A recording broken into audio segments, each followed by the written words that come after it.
Good day mga idol, for today's video, ituturo ko sa inyo paano mag-edit ng ghost effect sa CapCut.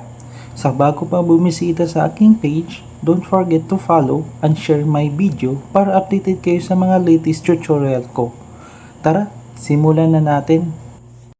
Una, gawa muna kayo ng video na parang natutulog kayo, then pause kayo within 20 seconds or more. Dan, para hindi kayo mabitin sa video nyo. Fast forward lang natin dito na slide para mabilis ang ating video.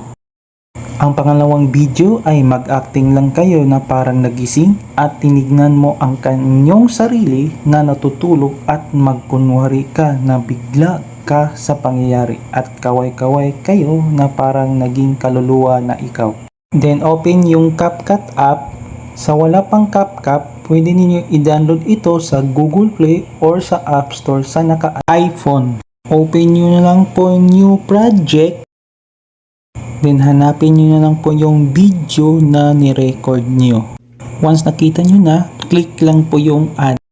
Once na-add na ninyo yung video, scroll right lang tayo sa baba at hanapin natin yung aspect video at piliin natin yung 9.6 na may logo na TikTok.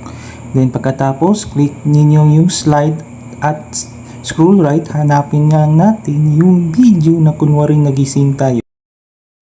Once nahanap na natin, click muna natin yung slide at punta tayo sa ibaba, hanapin lang po yung split at i-click natin.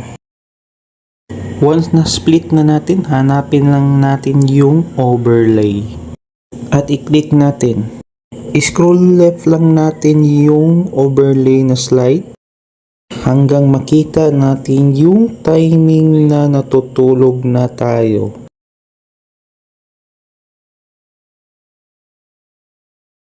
Kung nakita na natin yung timing, click lang natin yung overlay slide at hanapin natin yung remove BG. Sa hindi pa naka-pro, piliin lang yung custom removal. Pero sa akin, piliin yung auto removal kasi madali lang itong gamitin. Pagkatapos, click ulit yung overlay slide at hanapin natin yung opacity.